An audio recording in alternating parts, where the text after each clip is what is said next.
अभी तक के प्रायोजक हैं Aviraj world school, Rajpura road, Dharuhera.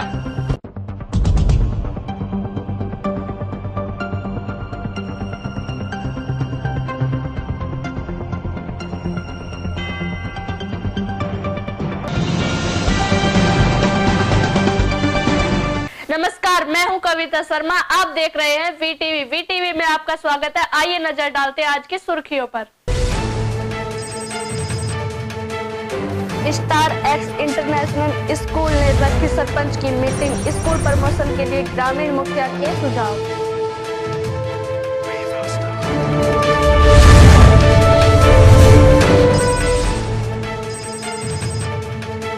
Gurgaon Lok Sabha BSP प्रत्याशी धर्मपाल पहलवान ने की अपनी चुनावी जनसभा।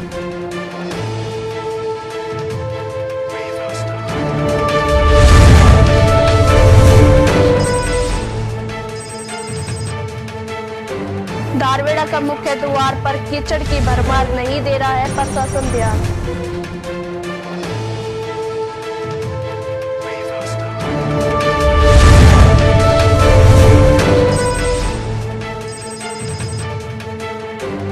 भाजपा प्रत्याशी राव इंद्रजीत ने की पटौदी विधानसभा के दौर।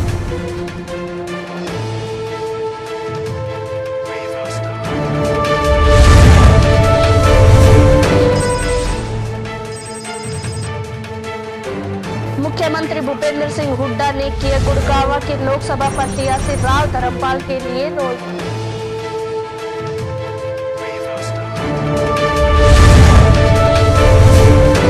स्टार एक्स इंटरनेशनल स्कूल के आसपास ग्राम के सरपंच के साथ ली एक बैठक, जिसमें स्कूल प्रबंधक ने अपनी सेवाओं पर प्रकाश डाला तथा उपस्थित सभी बुद्धिजीवियों से सुझाव मांगा। वैसे तो स्कूल पिछले एक दशक से अपनी शिक्षा सेवा दे रहा है, परंतु शिक्षा के उतार चढ़ाव से सीख लेते हुए स्कूल प्रबंधक किसी भी तरह का समझौता नहीं करना चाहते। यही कारण रहा है कि स्कूल चेयरमैन महेंद्र सिंह तथा प्रधानाचार्य पुष्पा यादव समय समय बच्चों के अभिभावकों के साथ बुद्धिजीवियों से विचार विमर्श करती रहती है। आज इस बैठक का आयोजन किया गया है। ये था पहले इस इलाके में स्टारेज के बारे में ये अफवाह हो गई थी, बहुत महंगा है और ये फेल हो चुका है। उन लोगों को ऐसा पता लगा, आज वो मीटिंग उन्होंने ली, चेयरमैन साहब ने सब कुछ बताया कि ऐसी बात नहीं है, प्रिंसिपल ने बताया कि ऐसा बात नहीं है, अभी काफ़ी सुधार हुआ है एक साल से, तो हमें खुशी हुई। परंतु हमें तो ये पता ही नहीं था कि ऐसा अब हो चुका है। पब्लिक में अब भी ये धारणा है कि भाई ये स्कूल फेलियर स्कूल है, जबकि यहाँ बहुत अच्छा प्रबंध है, बिल्डिंग बहुत बढ़िया है, जगह बहुत लंबी चौड़ी है, वो सब होते हुए भी और इसका फेलियर होना हमारी समझ नहीं आया। परंतु अभी कह रहे हैं कि एक साल से प्रोग्रेस कर रहा है। तो आपको क्या लगा यहाँ पर आकर प्रोग्रेस? हमें अभी ये अच्छा लगा कि आज जैसे चेयरमैन साहब से, प्रिंसिपल साहब से बातें सुनी और कहा तो हमारी समझ में आया कि हाँ काफ़ी सुधार हुआ है। तो हम इलाके में कहेंगे अब भाई जो सुधार हुआ है बच्चों को लेके चलो वहाँ। जब इलाके में ये है कि इसका तो बट्टे बैठे पड़े हैं और मैं ये कहता हूँ ऐसी बात नहीं है। अभी हमें पता लगा आज भाई वाकई में सुधार हुआ है। रहा लोगों की क्या धारणा है, मैं मानता हूँ भाई ये खाता पीता एरिया है, पर इतना पैसा लोगों की ये धारणा बनी हुई थी कि इतना पैसे हम नहीं दे सकते।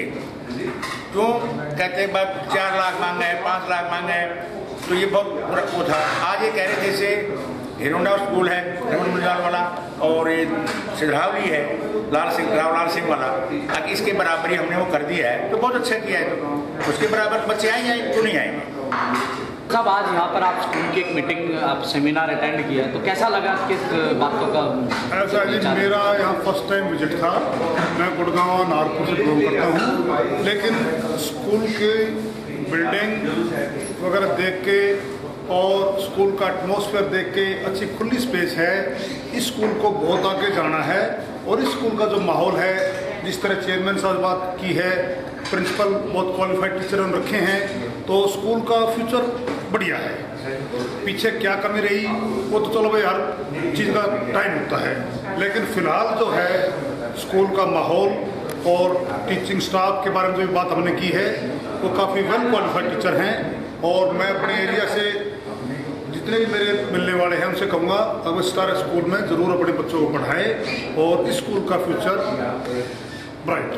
यहाँ पे बीएड क्लासेज और जेबीटी के भी प्रबंध हैं, तो उसमें भी बच्चे हाँ, बिल्डिंग के पास स्पेस है, होनी चाहिए। जब छोटी जहाँ 4-5 एकड़ स्पेस है, वो भी आजकल बीएड और इंजीनियरिंग कॉलेज कर रहे हैं, तो इनके पास तो मेरे ख्याल 50 एकड़ की स्पेस है, 100 एकड़ की जमीन है, तो इनको तो करनी चाहिए। और अच्छा खुला माहौल है, बढ़िया है, अच्छी बात है स्कूल। तो आपको बहुत बहुत बधाई कि जिस तरह से आप शिक्षा क्षेत्र में लगे हुए हैं, आप अपनी पूरी सेवाएं दे रहे हैं। तो आज जिस तरह से आप लोगों ने सरपंच वगैरह और गांव के मुखियाओं को यहाँ पर बुलाकर एक गेट टुगेदर किया, तो क्या मकसद था इनको यहाँ पे बुलाने का? सबसे पहले मेरा मकसद ये था कि जब से हमने स्कूल खोला है, उसके बाद हमने इस स्कूल के अंदर आज से पिछले साल से काम शुरू किया, और सारे जो हमारे पड़ोसी गाँव के सरपंच हैं उन्होंने हमारी काफ़ी मदद की। और मदद ये थी कि उनको हमने जो हमारे फीस कम करने का और सारी सर्विसेज जो हमने देनी चाहिए थी वो देने का हमने वादा किया था, वो आज हमने पूरा किया।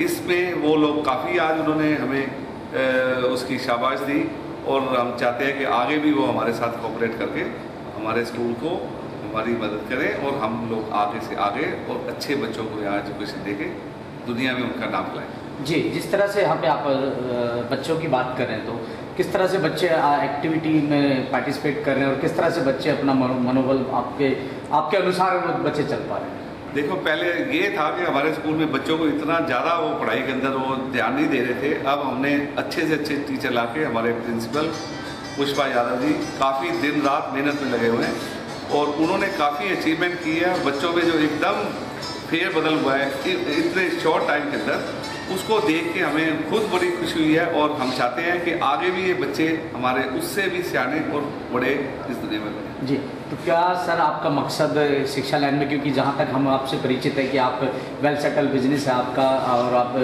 फॉरेन कंट्री से आकर आप NRI हैं, इंडिया में सेटल हुए, तो क्या मकसद है सर आपकी यहाँ एक ग्रामीण क्षेत्र के अंदर? देखो, मेरा मकसद यही था कि जो मेरा इधर आने का मेन मकसद था कि जो हमारे रूरल एरिया के बच्चे हैं जिनके ऊपर इतना ध्यान नहीं दिया जाता, उनको अच्छी से अच्छी शिक्षा दी जाए, जिससे कि वो काफ़ी आगे बढ़े। हर वर्ष की भांति इस वर्ष भी आपने सरपंचों की यहाँ पे गेट टुगेदर लिया, तो किस तरह का सजेशन मिला ग्राम के मुखियाओं की तरफ से, बच्चों को एजुकेशन में क्या हेल्प कर? आज ग्राम के मुखियाओं का यहाँ आना हमारे लिए एक बहुत महत्वपूर्ण पल था। इस पल में हमने ये जाना कि वो सही रूप में हमसे जुड़ना चाहते हैं, और वो हमारे हितैषी हैं, और वो चाहते हैं कि स्टारेक्स ने पिछले 1 साल में जो प्रोग्रेस की है बच्चों के सर्वांगीण विकास के लिए, वो इसी तरह स्टारेक्स आगे बढ़ता रहे और उन बच्चों की तरफ ध्यान देते हुए इस एरिया में तरक्की करता रहे, ताकि जब हमारा जो यूथ है, जो बच्चे हमारे जो भविष्य के कर्णधार हैं, अगर वो बनेंगे तभी हमारा देश बनेगा। और उन्होंने हमें सहयोग देने के लिए हमें आश्वासन दिया, और उन्होंने कहा कि जब भी आपको हमारी ज़रूरत है हम जन जन तक पहुंचाएंगे कि स्टारेक्स किस तरह तरक्की कर रहा है।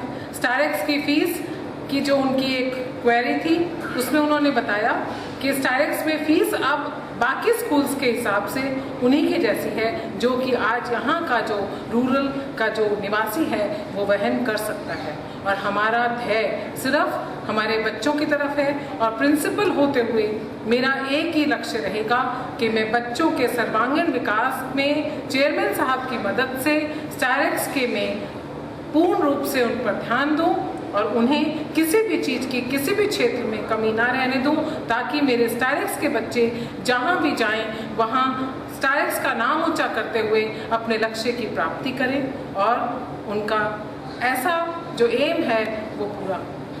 आगामी योजनाओं पर कुछ प्रकाश डालिए। आगामी योजनाएं जो हैं वो आज के समाज में आज के एजुकेशन पद्धति को ध्यान में रखते हुए, एजुकेशन पद्धति के साथ चलते हुए, टेक्नोलॉजिकल डेवलपमेंट को देखते हुए, पढ़ाई और टेक्नोलॉजिकल डेवलपमेंट को साथ साथ रखते हुए उन बच्चों को सिर्फ पढ़ाई में ही नहीं आगे बढ़ाना है, हमें उनका विकास चहुं दिशाओं में करना है।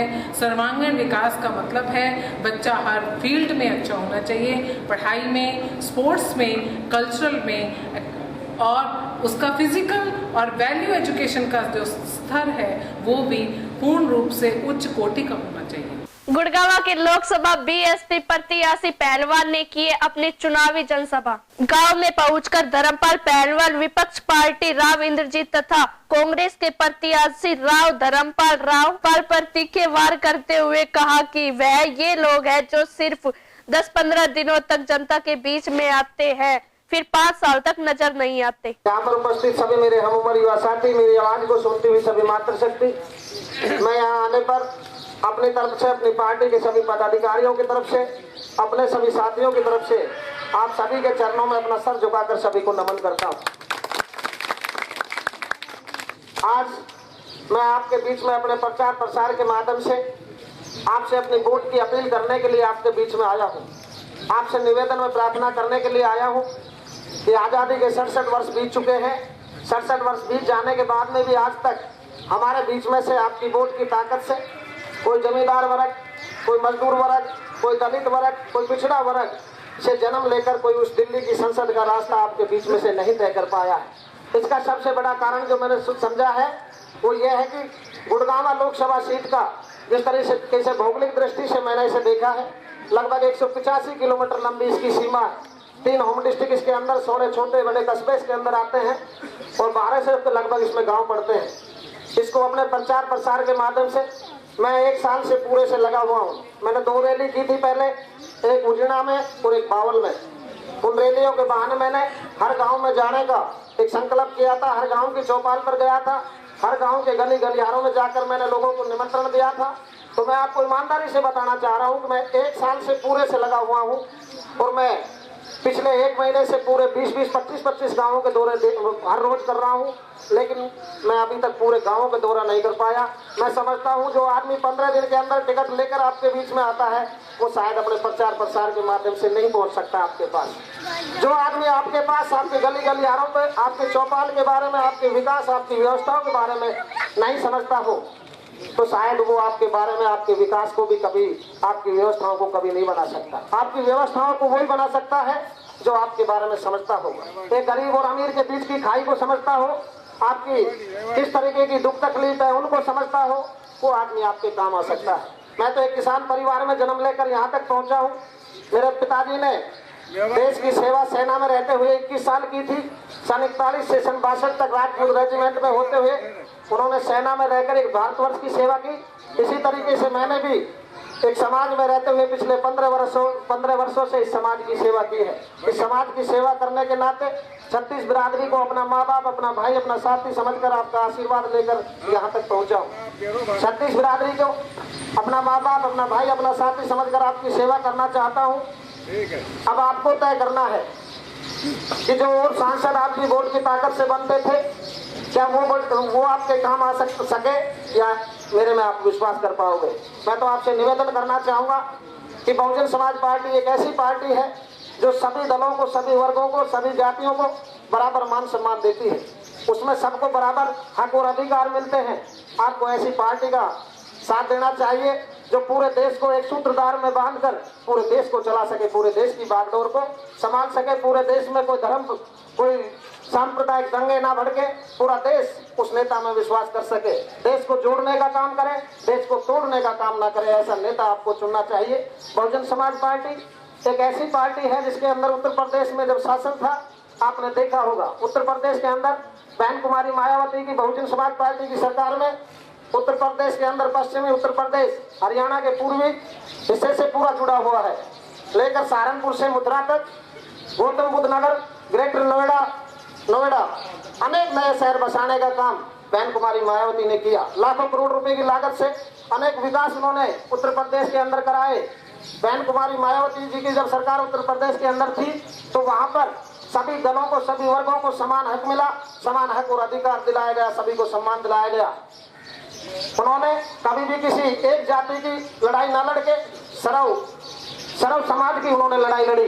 तो मैं आपसे प्रार्थना करना चाहूंगा कि इस देश का नेता भी ऐसा होना चाहिए, देश की बागडोर भी ऐसे नेता के हाथ में होनी चाहिए जो सर्व समाज को साथ लेकर चल सके, सर्व समाज का सम्मान कर सके और पूरे देश को एक सूत्रधार में बांधकर चल सके। जब ये देश महान भारतवर्ष बन सकता है। तो मैं आपसे प्रार्थना करना चाहूंगा कि आने वाली 10 तारीख को बहुजन समाज पार्टी के हाथी के निशान पर मोहर लगाकर अपने भाई को विजयी बनावे और इस देश का बागडोर जो है बहन कुमारी मायावती के हाथ में सौंपने का काम करे। धन्यवाद। जय हिंद, जय भारत। भाई धर्मपाल जी को हम विश्वास दिला रहे हैं कि ज्यादा से ज्यादा जितनी भी हो पाएगी ज्यादा से ज्यादा गाँव से वोट दिला के हम दिलाएंगे। बहुत बढ़िया। चुनावी सरगर्मियां होने के कारण सभी राजनीतिक उम्मीदवार घर घर जाकर अपने हितों में वोट मांगते नजर आए।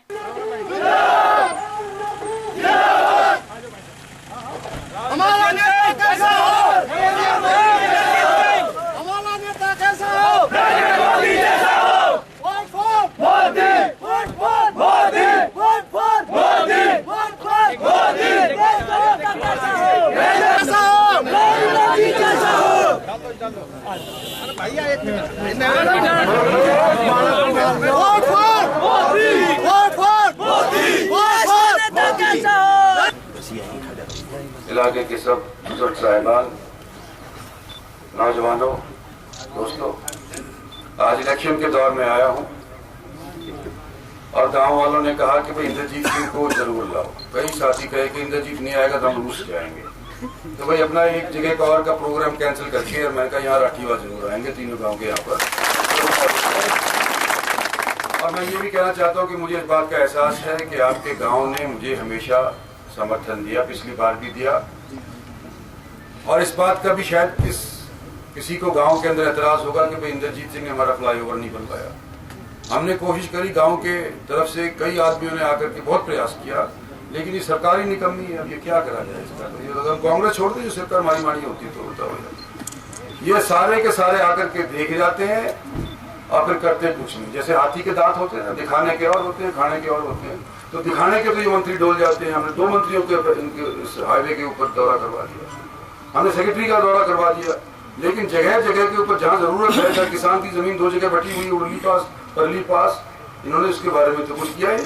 दिखावे के तौर पर फोटो खिंचवा के जाते हैं, काम करेंगे खेले का। तो यही तो कांग्रेस ने डुबो रहा है। तो मैं यूँ कहना चाहता हूँ कि भाई अगली सरकार शायद बीजेपी की बनेगी, और जो उम्मीद हम कांग्रेस से खो बैठे हैं सो शायद अगली सरकार पूरी करेगी। और मैं आपको यूं कहता हूं कि मैं वचनबद्ध हूं, इस राठीवास के सामने जो ये फ्लाईओवर बनना चाहिए, क्या और भी 5-7 गांव ऐसे हैं।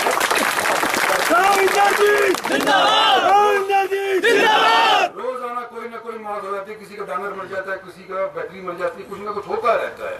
और एक तो इससे पहले जो मंत्री थे फर्नांडिस साहब से पहले, वो तो कहते थे हम तो हवाई जहाज में बैठ के जाते हैं, रेल में बैठ के जाते हैं। मैं कहता तुम राजस्थान के रहने वाले हो, जहाँ तो 8 नंबर हाईवे से ही है, कभी जाकर के देखो तो सही हमारे लोगों की क्या दशा है। अगला मैं पक्ष लिया, लेकिन माना नहीं कि भाई उस रोड पे मैं नहीं जा सकता। सीपी जोशी था राजस्थान वाला। तो खैर अब वो बात पुरानी होगी, अब तो तुमने नई सरकार चुननी है, उसके लिए आप लोग वोट डालने लग रहे हैं। मैं आपको ये भी कहना चाहता हूँ कि भाई पिछले 5 साल जद्दोजहद रही सरकार से, और लोगों ने कहा कि भाई हमने इंद्रजीत जिता करके भेजा, अपना नुमाइंदा बना करके भेजा, और हमारे को धन्यवाद भी नहीं करने आया।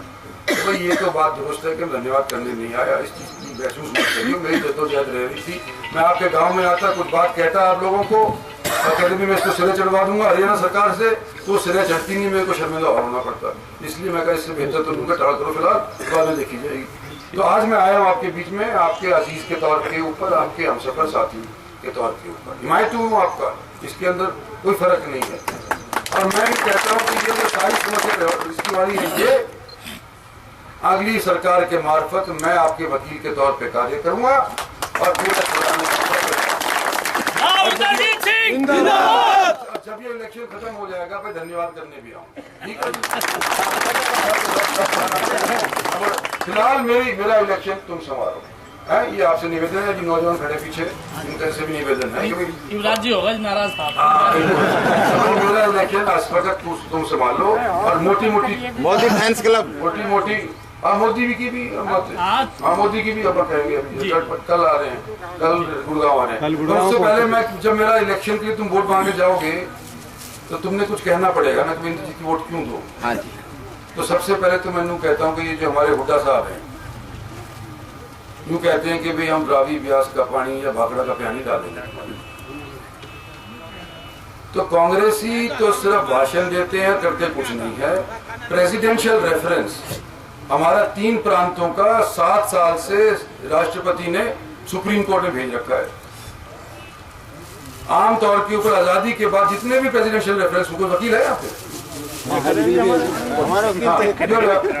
जिसने नहीं पता वो चंडीगढ़ करने वाले या दिल्ली करने वाले, मतलब प्रेसिडेंशियल रेफरेंस मतलब राष्ट्रपति जब सुप्रीम कोर्ट को कोई चीज लीगल ओपिनियन के वास्ते भेजता है तो 6 महीने के अंदर, 8 महीने के अंदर, ज्यादा से ज्यादा 1 साल के अंदर उसका निर्णय करके और सुप्रीम कोर्ट वापस दे देता है कि भाई ये गलत था या सही था। या हरियाणा का 3 प्रांत का फैसला अकेले अमरिंदर सिंह पंजाब वाले चीफ मिनिस्टर ने रद्द कर दिया असेंबली बुला करके, और 7 साल से ये लटका पड़ा है ठंडे बस्ते के अंदर। तो हरियाणा वालों से ये पूछो, ये कांग्रेसी जो रह गए मेरे छोटा बच्ची पीछे, कि भाई तुमने एक भी अर्जी लगाई है कि अर्ली हियरिंग हो इसकी? 7 साल से पानी से जूझ रहे हैं, तुम भाखड़े का पानी कैसे ला दोगे जब तुम्हारा जो प्रेसिडेंशियल रेफरेंस है उसके बारे में तुमने अर्जी अभी तक नहीं लगाई? एक तो ये बात जरूर कहोगे आप कि हमारा एरिया साउथ हरियाणा का 6-7 जिले हैं, हमारे को पानी की संकट आगे सताएगा अगर हमारे को ये पानी नहीं मिल रहा। तो एक तो इस चीज के लिए हमने व्यवस्था करनी है और मेरे पीछे आप लोग रहें, इस चीज का मैं आपसे निवेदन करना चाहता हूँ।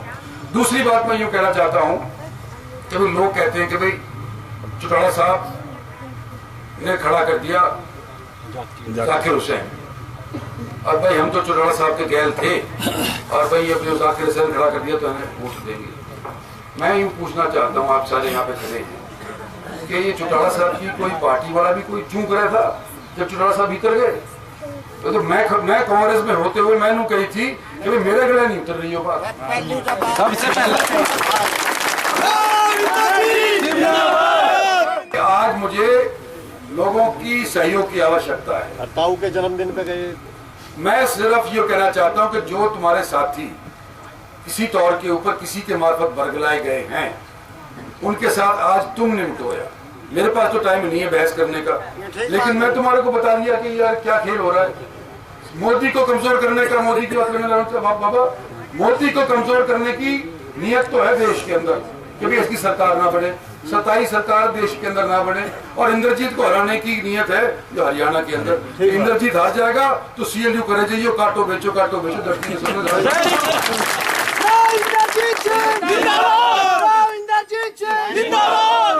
कि भाई ये जो कांग्रेसी हाँ ये आके लोग कहे कि ये मोदी की सरकार भाग बन जाए, ज्यादा लोग इसके अंदर आए नहीं तो भाई खिचड़ी बन जाए। ना मोदी हारे ना इंद्रजीत।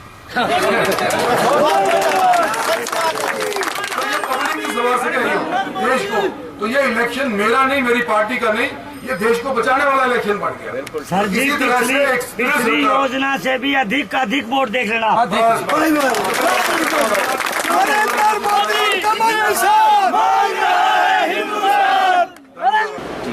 आजाद जी, आपसे जानना चाहूंगा कि किस तरह का जन समर्थन मिल रहा है बीजेपी पार्टी को? बहुत बढ़िया मिल रहा है जी। अभी जो हमारे गांव में, हम तो अपने गांव से लेके चलते हैं, जो भी जाटों का गांव था और यहाँ चौटाला का बहुत ज़्यादा प्रभाव था, लेकिन जैसे ही मोदी का वो फैक्ट चला उसमें हमारे गांव से मैं ये मान के चलता हूँ कि 70% वोट मोदी के नाम से राव इंद्रजीत जी के हक में जाएंगे। जी, राव इंद्रजीत जी की बात करें तो पहले वो कांग्रेस पार्टी के सांसद थे और आजकल वो बीजेपी के सिंबल पर इलेक्शन लड़ने की तैयारी कर रहे हैं, तो क्या इस बात का कोई इफेक्ट नहीं है ग्रामीण क्षेत्र के अंदर? नहीं, इनका कोई वो नहीं है जी। हमें सिर्फ मोदी को वोट दे रहे हैं, मोदी को PM देखना चाहती है जनता। आज हालात देश के ये हैं कि मोदी के बगैर देश चलना बहुत कठिन हो गया। तो मोदी की लहर चल रही है। जी जी, तो क्या कारण है मोदी की एकाएक लहर बन रही है? आप तो वैसे तो चौटाला पार्टी के चौधरियों की बात करें तो चौटाला पार्टी की तरफ समर्थन रहता है। चौटाला पार्टी के हम जो है ना वो नीचे जो उनका समर्थन करने के लिए थे तैयार, लेकिन जो राष्ट्र का काम आता है तो राष्ट्र के लिए तो हम मोदी को साथ। जी, मतलब अगर जो MP की चुनावों की बात करें तो आप मोदी के साथ हैं, और अगर जो असेंबली के चुनाव के, विधानसभा के चुनाव में चौटाला साहब का समर्थन, उसके लिए विचार किया जा सकता है। चौटाला साहब का समर्थन करने के लिए अभी से समर्थन की नहीं कह सकते, लेकिन उनके बारे में विचार किया जा सकता है। जी जी जी।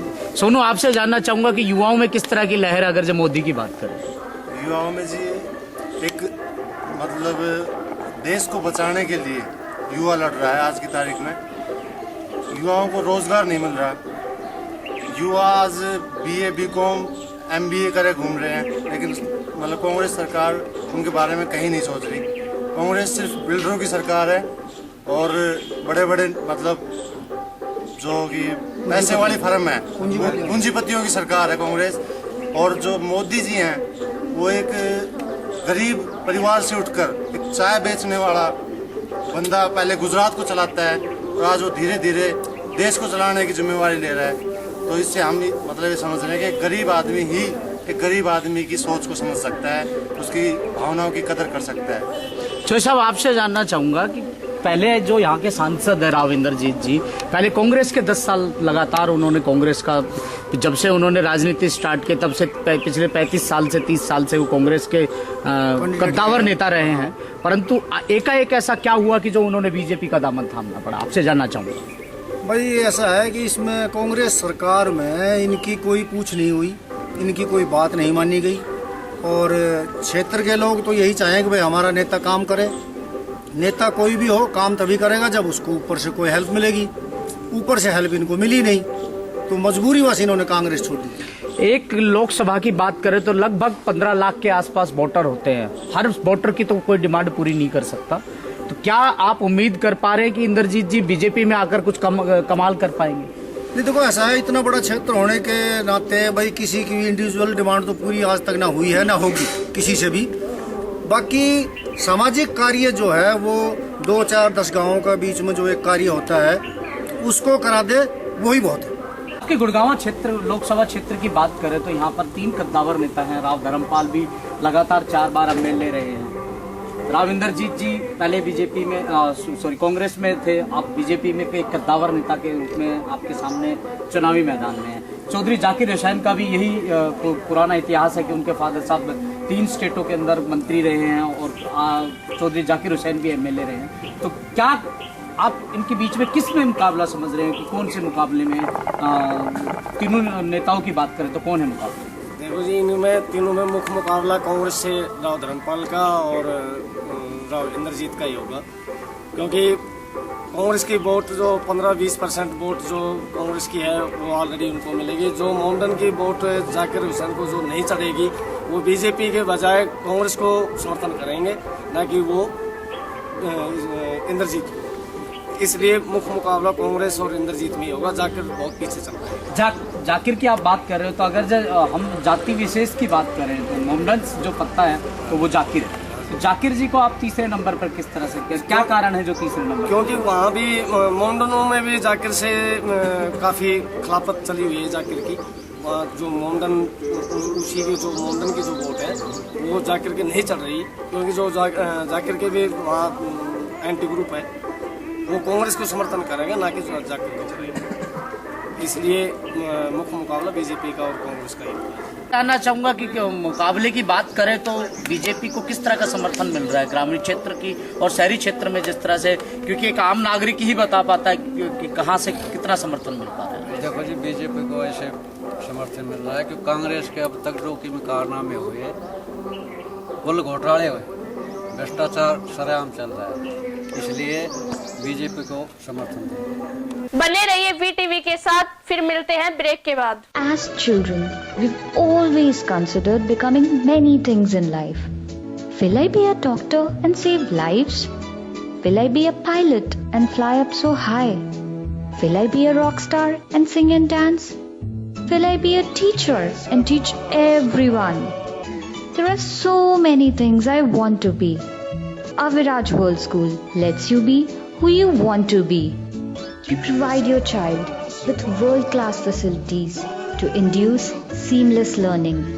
A message from the chairperson and founder, Honorable Srimati Nirmal Yadav. I take this opportunity to welcome you and your child to become a part of this budding legacy. Registration and admission now open. Please contact VTV में आपका फिर से स्वागत है। मुख्यमंत्री भूपेंद्र सिंह हुड्डा ने किया गुड़गांव के लोकसभा प्रत्याशी राव धर्मपाल के लिए रोल शो। में कितना पैसा लगा है?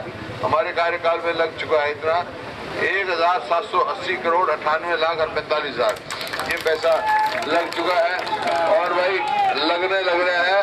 बहुत सड़क निर्माण और लगाते रहेंगे। हमेशा शहदबा आपने लगातार मुझे जिताया है। उसके अलावा राव वीरेंद्र सिंह इंजीनियरिंग कॉलेज को खोल दिया, पॉलिटेक्निक कॉलेज सामने इंदिरा गांधी यूनिवर्सिटी बढ़ाई है कि नहीं, देख लो आपके सामने तो बनी हुई है।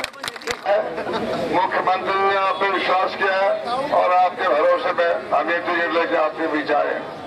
तो साथियों, मेरा आपसे एक अनुरोध है कि आप हमारे साथ आपके कांग्रेस पार्टी उम्मीदवार को आप कामयाब बनाए। ये कामयाबी आपकी वो दरवाजा मेरा खुला रहता है। हमारे साथी मंत्री कैप्टन अजय सिंह जी, राव दान सिंह जी, संजय यादव जी, शकुंतला बहन जी और जसवंत जी, उपस्थित मेरे बुजुर्गों, नौजवान साथियों, प्यारे बच्चों, देखिए हम सब मिलकर आए आपसे निवेदन करने के लिए। 10 तारीख को जो चुनाव हो रहा है उसमें 36 बरादरी एक होकर ज्यादा से ज्यादा वोटों से यहाँ से हमारे कांग्रेस पार्टी के उम्मीदवार राव धर्मपाल जी को कामयाब करके भेजो।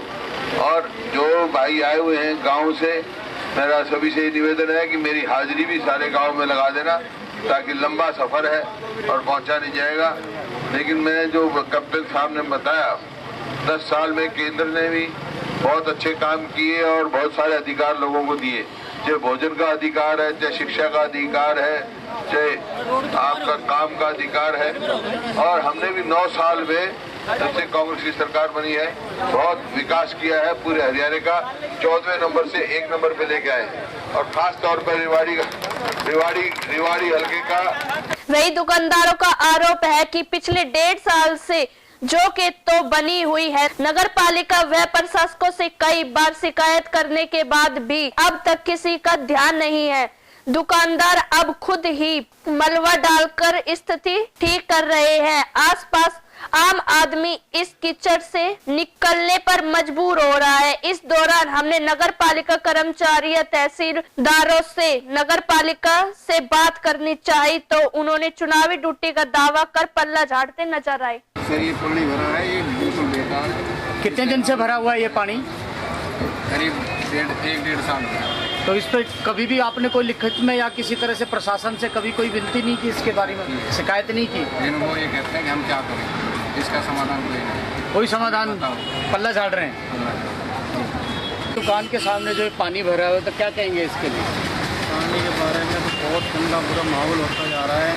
इसके बारे में तो हम कई बार कह चुके, पानी नगर पालिका को कंप्लेंट भी करे, लेकिन इसकी कोई सुनवाई नहीं हो रही है। अब तो इतना गंदा काम हो गया है कि दुकानों में पानी भरने लग गया है। जी, तो नगर पालिका क्या बात कहकर अपना बचाव करती है? क्या आपको आश्वासन मिलता है इस पानी की? कुछ शिकायत लेके जाते हैं? कुछ भी आश्वासन नहीं मिलता इसका। तो अब तो कुछ भी आश्वासन नहीं मिलता, बस कह के चले जाते हैं नाला है ऐसा बना दिया, बस वो पानी भरा रहता है, निकालते भी नहीं पानी को। दुकानदार को क्या मन बना रहे हैं, और मलबा घेर रहे हैं ला के और अपनी दुकानों के बाहर बैठे रहते हैं। अब दुकानदारी भी नहीं है, बहुत ज़्यादा असर पड़ रहा है इस पर। इस टाइम का दुकानदारी तो कभी खत्म होती जा रही है। स्टार एक्स इंटरनेशनल स्कूल ने रखी सरपंच की मीटिंग, स्कूल प्रमोशन के लिए ग्रामीण मुखिया के सुझाव।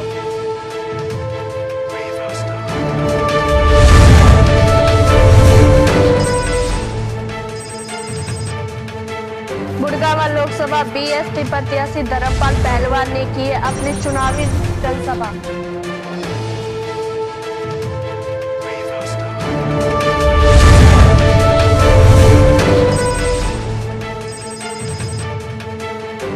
धारवेड़ा का मुख्य द्वार पर कीचड़ की भरमार, नहीं दे रहा है प्रशासन ध्यान।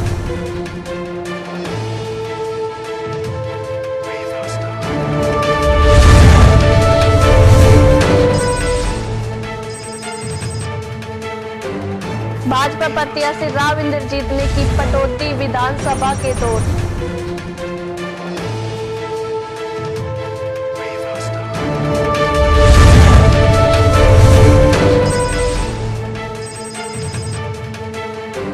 मुख्यमंत्री भूपेंद्र सिंह हुड्डा ने किया गुड़गांव के लोकसभा प्रत्याशी राव धर्मपाल के लिए रोज।